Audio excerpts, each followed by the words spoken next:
Hi there, my name is Steve Edwards, and I'm the Director of Operations and Wine Director here at Boulevard Kitchen and Oyster Bar.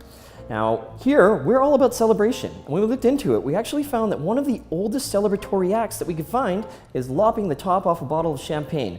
It's also known as sabering, so we're going to do that today. The history of this actually goes way back to the late 18th century, to Napoleonic times, where Napoleon was notorious for throwing the most lavish, extravagant parties in all of the land. Now, one of these occasions, one of his generals, I'm sure this was after a couple of bottles of bubble, decided that he was going to take his sword and lop the top, or sorry, not lop the top, smash a bottle of champagne with it. Now back then, bottle technology certainly wasn't what it is today. And all of the bottles were hand blown, so they were incredibly fragile. And they would in fact actually just randomly explode. So you can imagine what the partygoers thought was going to happen when this general took his sword to the bottle. Now as he did, took a swing at the bottle, and to everyone's surprise, instead of it blowing up in 2 million pieces, the top was lopped clean off. Now everyone at the party thought this was just the best ever, they cheers, they just kept drinking and partying into the night.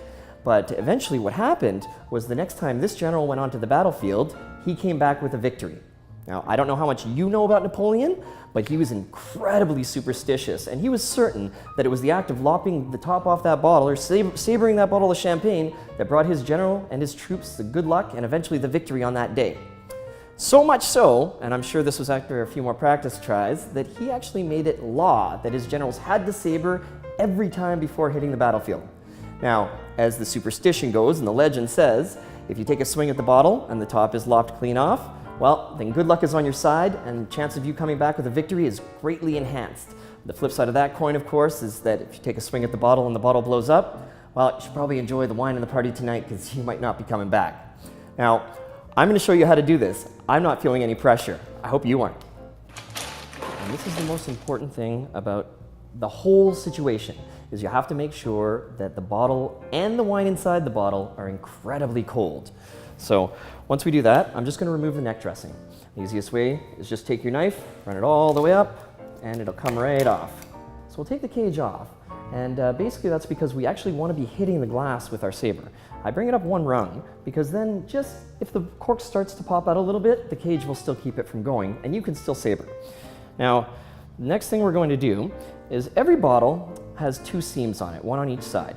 So what I always do is I line up the seam with the top of the cage, so I know where to aim when I hit the bottle. Now, my saber is specifically designed by Daguerre, which is a French company, to saber champagne.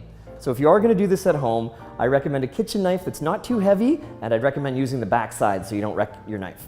I'll take my bottle, I keep my thumb on the seam, and what you're going to want to do is you run the knife down the length of the seam and just hit it under the neck here. In fact, the harder you hit it, the more likely it is to blow up. So what you're going to do is just take the knife, run it along, and hit it right underneath the bottle. Do not chop down at the bottle at all. All you're going to do is follow through.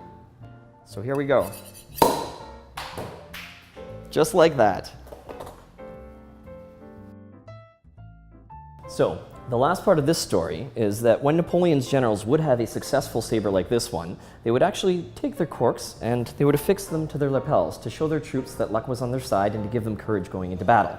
And then they would keep them as mementos. And what they represent is the cork itself represents you, who's the saberer, and the glass that is now forever locked around this cork, because you're not getting it off, represents the luck and the love of the family and the friends that you have around you. So if you want to get real fancy with it, get a little box and keep that as your souvenir. That's it.